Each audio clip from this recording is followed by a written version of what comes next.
Всем привет! Мы опять находимся в Якутске. Вот смотрим такие красивые дома, постройки. Вот. Но сейчас мы пришли сюда по другому вопросу.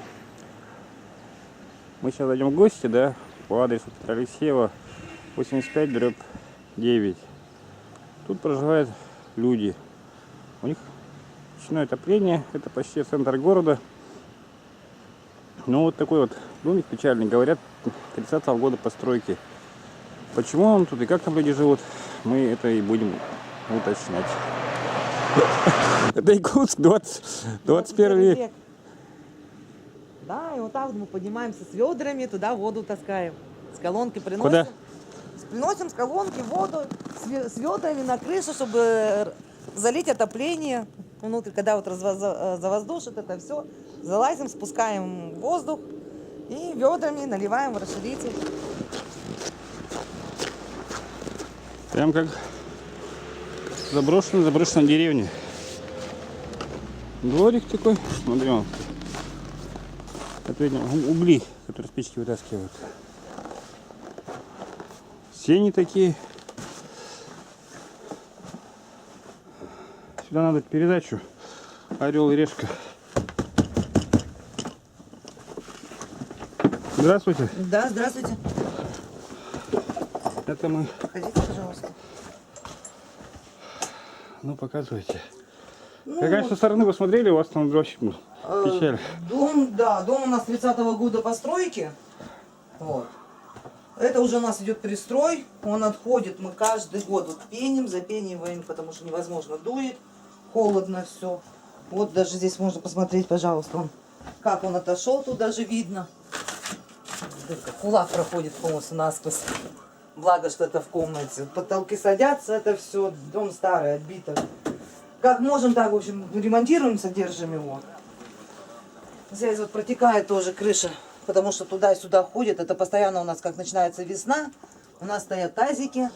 Вот здесь вот дом как отходит, вот здесь вот постоянно, вот она мокрая на ней. Постоянно вот это. Так. Вот котельная у нас, топим вот посреди города дровами. А дрова где берете? Покупаем дрова. Это вот мало, а то обычно, да, вот у нас на зиму уголь заносится. Сколько стоит машина дров? Машина дров, ну, в зависимости, какая машина, так, в среднем 15 тысяч.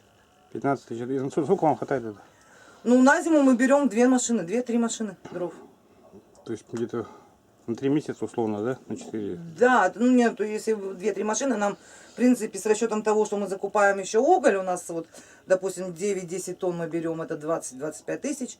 Но нам не хватает, мы вот весной докупаем еще маленькую, около 3 тонн. Мы докупаем еще, потому что не хватает полностью на зиму. Топить приходится круглые сутки. Потому что если чуть прогорело 2 часа, все, это считайте в доме холодно.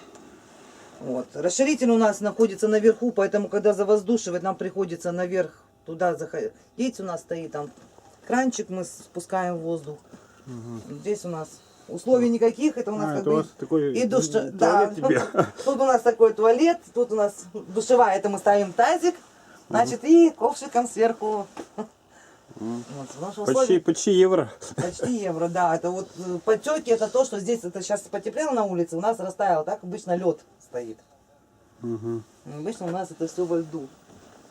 Вот. Ну, комнаты тоже у нас были не ахти, то же самое. Сейчас просто единственное, что мы гипсокартоном вот сделали, и оно более-менее. Вот у сына здесь у нас тоже потеки. Угол замерзает. Это как стык идет. Угу. Под обоями не видно, так это все. У нас потолок падал. Это мы потом после ремонта 6 лет назад.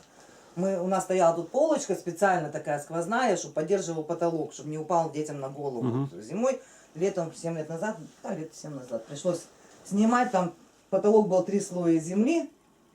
Вот. Пришлось снимать, добавлять немножко венцы, ну а толку мы добавили, а полы нас заливает.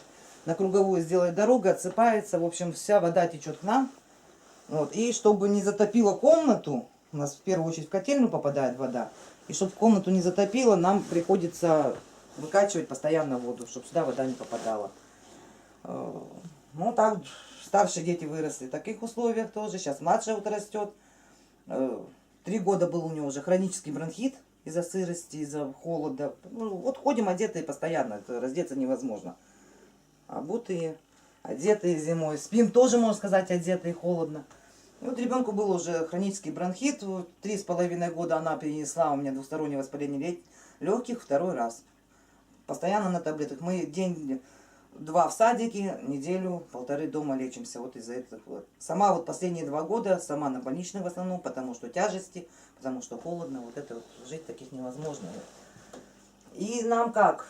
Невозможно газ провести, потому что не дают разрешения провести, ну, документы на участок не можем оформить. Не дают разрешения, а провести газ не можем, потому что нет документов на участок. На дом документы все, понимаю, что в таких условиях, естественно, жить невозможно, тем более у нас на севере это ни на что, говорится, и денег не хватает, ни на ремонт, ни что. Снести мы его не можем, капитальный ремонт мы сделать тоже не можем, потому что постоянно нам объясняют, что будет под снос, тут должна проходить дорога, потом разрешения не дают из энергосбыта, они кричат, что это здесь красная зона, это все, куда бы только не обращалась, я и к юристам ходила, и запросы мы делали, везде он как бы то не чистится, то снесенный, то вообще ответа не дают, молчат. А депутат у вас кто тут местный? Даже не в курсе, мы даже своего участкового не знаем. То есть никто не интересуется вашей жизнью? Даже не участковый. Первое время, в 2003 году, когда только мы здесь стали жить, нас, тогда еще участковый ходил в течение 1,5 лет. Как-то они так менялись, там приходили. После этого мы вообще даже не знаем, кто у нас участковый, кто у нас депутат. Здесь никакой компании, ну, управляющей компании, ни ТСЖ, ничего нету. Живем сами по себе. Вот единственное, за свет платим, все.